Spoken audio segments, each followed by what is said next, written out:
સત્કેવલ સાહેબ, સત્કેવલ સાહેબ, સત્કેવલ સાહેબ.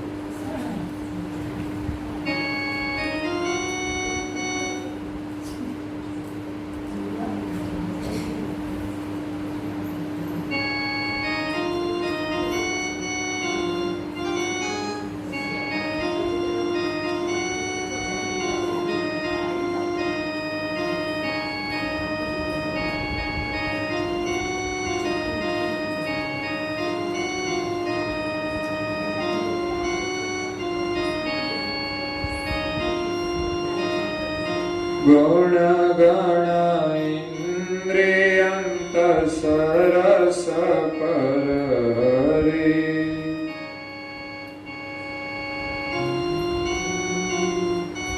ગુણ ગણ ઇન્દ્રિયંત સરસ પર હરી. અપરન થઈ અલખ દીન સે. શુદ્ધ સ્વરૂપ દે અંશ કીર્તાર કે. તે તનો તુજ કર સોજ વિનસે.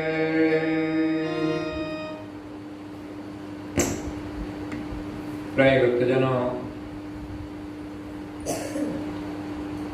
જ્ઞાન સંપ્રદાયના દેહ સ્થાપક, અનંત બ્રહ્માંડાધીશ, વિશ્વ નિયંતા, સકર્તા સર્જનહારના પરમ વિશેષ અંશ,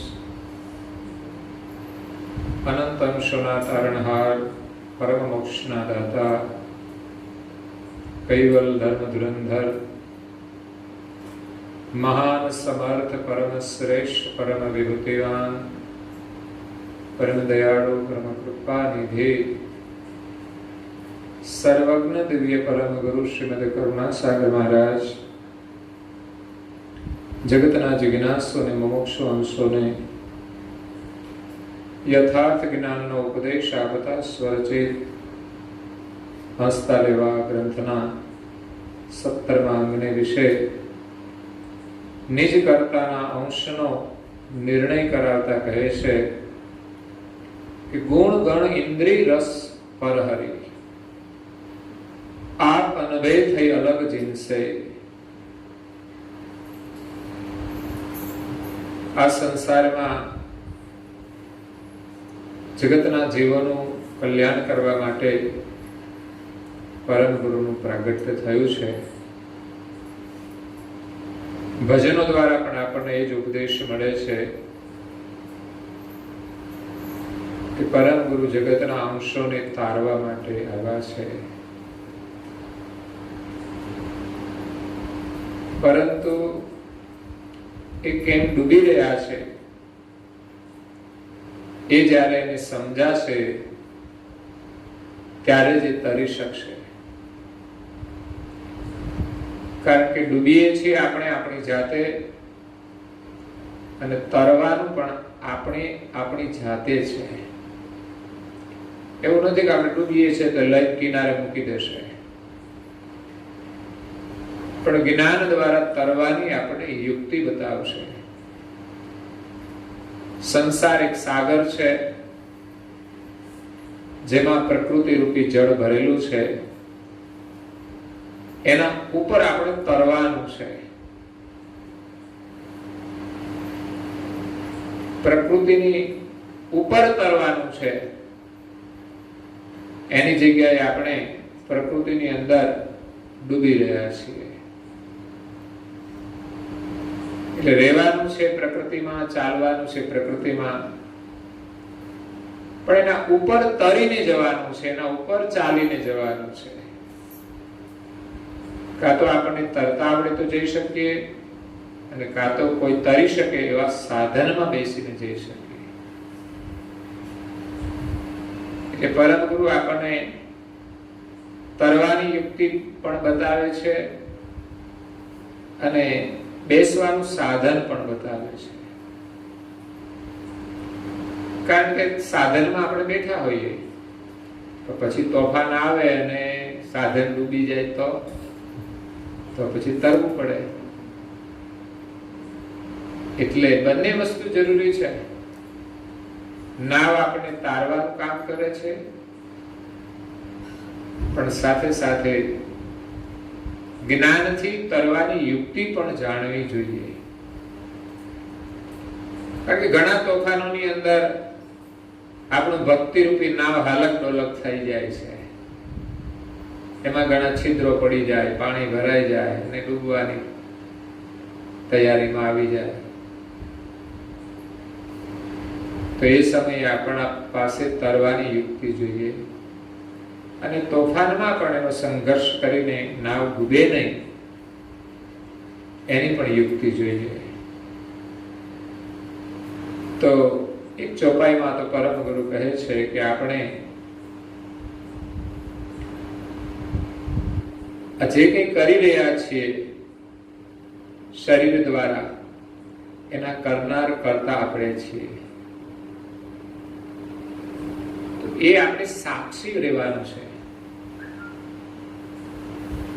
આપણે કર્મરૂપ થઈને જીવન જીવીએ છીએ, ભોગરૂપ થઈને જીવન જીવીએ છીએ, વિષયરૂપ થઈને જીવન જીવીએ છીએ. તો જે કંઈ ક્રિયા થાય છે શરીર દ્વારા, એ કરનાર આ શરીરના સાક્ષી આપણે છીએ. તો જેવા કર્મ કરીશું એવું ફળ મળશે. એ સિદ્ધાંતને સમજીએ તો પણ આપણે સંસારમાં તરી શકીએ છીએ અને ભગવાનનું ભજન પણ કરી શકીએ છીએ.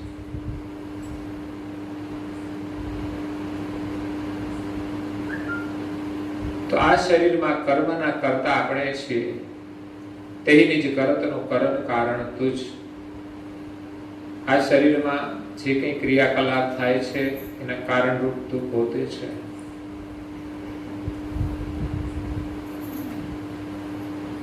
કર્તાની વાત થાય ત્યારે આપણે તો એક સામાન્ય અંશ છીએ, પણ છતાંય આપણને આ શરીરમાં થનારી જે ક્રિયા છે, કર્મ છે, એ કર્મના કરતા તો આપણે ખરા જ. જ્યારે એક કરતા છે જગતના કરતા, જેમણે આ જગત ઉત્પન્ન કર્યું છે અને તમામ અંશોની જે જીવન દોરી છે એ પણ એમના હાથમાં છે. પોતાની ઈચ્છા પ્રમાણે આ જગત ચાલે છે. એક કરતા જગતના કારણરૂપી કૈવલ છે, બીજા એક સૃષ્ટિના વિસ્તાર રૂપ કરતા માલિકે તો એક બીજ ઉત્પન્ન કર્યું ને બીજમાંથી પછી જેમ આખો મોટો વડ થાય, પછી કરતા માલિકને બીજું કંઈ ના કરવું પડે. એક બીજનું નિર્માણ કર્યું, એની અંદર આખો વડ સમાયેલો જ છે. એમ જગતના કરતાએ એક નિરંજન રૂપ બીજ ઉત્પન્ન કર્યું ઈચ્છા વૃત્તિથી, અને બ્રહ્મ ભૂમિકાની અંદર એને વાયુ, અને કરતા માલિકે પોતાની સજીવન વૃત્તિનું એને પોષણ આપ્યું. તો એમાંથી જે બીજના અંકુરમાં જે વસ્તુઓ ભરી હતી એ પ્રમાણે સ્ફુરણા થઈ. એટલે નિરંજનમાંથી આદ્ય શક્તિ ઉત્પન્ન થઈ. પછી તો પુરુષ અને પ્રકૃતિ બે થયા, અને બેના સંબંધથી પછી નર અને માદાની સૃષ્ટિનો વિસ્તાર આગળ વધ્યો. પહેલા તો કરતા એક હતા, એની ઈચ્છા બુદ્ધિથી આદ્ય પુરુષ નિરંજન પણ એક હતા. પણ નિરંજનની અંદર બીજ ના અંકુરમાં આ પ્રકૃતિ કરતા માલિકે સમાવેલી, કે આખું જગત એની અંદર મૂકેલું છે. એ અનુસાર નિરંજનથી પણ સૃષ્ટિનો વિસ્તાર આગળ વધ્યો છે. એટલે ભૌતિક જગતમાં, તાત્વિક જગતમાં જોઈએ તો બધાને એમ લાગે છે કે આ જગતના કારણરૂપ નિરંજન છે. આદ્ય દેવ, આદ્ય પુરુષ પણ કહેવાય છે, નિરંજન નિરાકાર પણ કહેવાય છે. તો એ બધા દેવોમાં શ્રેષ્ઠ છે, બધાના ઉપર છે, અને એમાંથી આદ્ય શક્તિ દ્વારા જગતની સ્ફુરણા થઈ છે. એટલે એ રીતે નિરંજન પણ કારણરૂપ છે. એટલે સર્વના કારણરૂપી કરતા કૈવલ છે. તો અહીંયા અંશ જે કારણરૂપ છે એ આપણે બધા અંશ નિજ કરતાના અંશ છીએ, પણ એ આપણે ભૂલી ગયા છીએ. અને એ સ્વરૂપનો આપણે અનુભવ કરવાનો છે કે સદાય આપણા સ્મરણમાં એ રહેવું જોઈએ કે આપણે નિજ કૈવલતાના અંશ છીએ, નિજ કૈવલના અંશ છીએ. તેહી નિજ કરતનો કરણ કારણ તુજ નિજપતિ અંશ તન જો તપાસી. નિજપતિના અંશ છીએ આ શરીરમાં તું તપાસીને જો. આ ઉદ્યોત નિજ જ્યોત નિર્ણય કર. તારા સ્વરૂપનો ઉદય કર, નિજ જ્યોતનો નિર્ણય કર. એહીમાં અહંગ જેનો હો અભ્યાસ. હું કૈવલનો અંશ છું. એ સ્મૃતિ આપણી અખંડ રહે અને પ્રત્યેક ઘાટની અંદર કૈવલનો અંશ છે એ ભાવના પણ બનાવવી પડશે. ત્યારે જ આપણને આપણા સ્વરૂપનો અનુભવ થશે. આપણે એમ માનીએ છીએ કે આ બીજા શરીરમાં બીજા કોઈ છે. બીજા તો ભૌતિક દ્રષ્ટિએ જ બીજા લાગે, મારા ને તારા. જ્યારે અંશ દ્રષ્ટિ આવે, અંશ ભાવ આવે કે દરેકમાં એક જ માલિક, એમના જ બધા અંશો છે. મૃત્યુલોકની અંદર બધા સામાન્ય અંશો છે અને દેવલોકની અંદર વિશેષ અંશો છે. એટલે આપણે ભજન વિશેષ અંશોનું નહીં પણ કર્તાનું કરવાનું છે. વિશેષ અંશોનો આપણે આદર કરીએ છીએ, એમને વંદન કરીએ છીએ અને દેવી કાર્યો પણ થતા હોય છે દેવોની ઉપાસનાથી. પરંતુ આપણે તો આપણા સ્વરૂપનો અનુભવ કરીને નિજ કર્તાને મળવાનું છે. દેવોની ભક્તિ કરીએ કઈ ખોટું નથી, પણ એનાથી આપણને ભૌતિક ફળ મળે, એથી અધિક 14 લોકનું એનું ધામ મળે, પણ એ અખંડ મોક્ષ નથી. ત્યાં જ્યાં સુધી આપણું સુકૃત હોય ત્યાં સુધી રહેવાય, અને કાં તો એ દેવી ધામનું આરબલ પૂરું થાય એટલે ખાલી કરવું પડે. સુકૃત મતલબ આપણે એડવાન્સ ભાડું ભર્યું હોય, પછી ભાડું પૂરું થઈ જાય એટલે માગે ભાડું, પછી આપણી પાસે ના હોય તો શું કરવાનું? પછી ખાલી ઘરે નાખતું રહેવું. અને બીજું ભૂકંપની અંદર જો મકાન પડી જાય તો પછી તો ખાલી કરવું જ પડે. એમ પ્રલય કાળની અંદર દેવી ધામોનો નાશ થાય ત્યારે જીવને પાછું મૃત્યુલોકમાં આવવું પડે છે. એટલે અખંડ મોક્ષ પ્રાપ્ત કરવા માટે આપણે માલિકનું ભજન કરવાનું છે, જેનું લક્ષ્ય લઈને દિવ્ય પરમ ગુરુ વિશ્વમાં આવ્યા છે કે આપણે બધા એક જ માલિકના અંશ છીએ. બીજા કોઈ માને કે ન માને, સમજે કે ન સમજે, પણ આપણે એ ભાવથી વર્તન કરવું પડે કે નથી જાણતા છતાં પણ એ પણ એક જ કૈવલના અંશ છે. એમના પ્રત્યે આપણે એ ભાવથી સદવ્યવહાર કરવો પડે. જો આપણે સ્વરૂપનો અનુભવ કરવો હોય તો. પણ આપણે ભૌતિક દ્રષ્ટિએ જીવન જીવીએ તો એ મારું તારું ને બધું રહેવાનું સંસાર. પણ જેને આ સંસારમાંથી બહાર નીકળવું છે, એ જે કોઈની સાથે વ્યવહાર કરશે, એક માલિકના આપણે અંશ છીએ એ ભાવથી જ વર્તન કરવાનું. આ ચોપાઈમાં એમ કહે છે, ગુણ ગણ ઇન્દ્રિય અંતસરસ પર હરી આપ અનભેદ થઈ અલગ જીનશે. હવે આ સ્વરૂપનો અનુભવ કે હું કૈવલનો અંશ છું, એવા અભ્યાસી કેવી રીતે થવાય? આપણા અંગની અંદર તો પ્રકૃતિ નો ભાવ ભરેલો છે. કારણ કે જન્મ્યા ત્યાંથી આપણે જે ઓળખાણ આપી છે, આપણે એક નામ આપી દીધું એટલે નક્કી થઈ ગયું આપણે આ છીએ. જે શરીરને કાયમ અરીસામ જોઈએ છે એટલે એ નક્કી થઈ ગયું કે આપણો જ ફોટો છે ને આપણે જ છીએ. જે બાબતો છે બધી એ રીતે આપણા અંતસ્કરણની અંદર દ્રઢ થઈ ગઈ છે.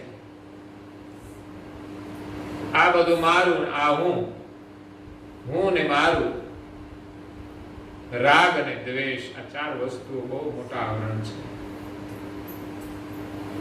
એ અજ્ઞાન રૂપી આવરણને જ્ઞાન દ્વારા દૂર કરવાનું છે, સમજણથી દૂર કરવાનું છે. એટલી સમજણનો વિકાસ થાય કે જ્યાં જ્યાં આપણે હું પણ માન્યું છે એ છૂટી જાય અને આપણે કૈવલના અંશ છીએ એ ભાવ વ્યવહાર સાથે રહે, ખાલી વાતોનો નહીં. તો વાતો કરવી સહેલી છે, આપણે જાણી જ લીધું છે કૈવલના અંશ છીએ, આપણે માનીએ પણ છીએ, પણ વ્યવહારમાં આવતું આપણા બધાનો એક મત રહેતો નથી, એક સાથ રહેતો નથી, એક પક્ષ રહેતો નથી. બીજી નાની મોટી વાતમાં ગમે તે હોય, પણ આપણે બધા એક કૈવલના અંશ છીએ એ નાતે આપણો વ્યવહાર એક હોવો જોઈએ. એટલે આપણે કૈવલના અંશ છીએ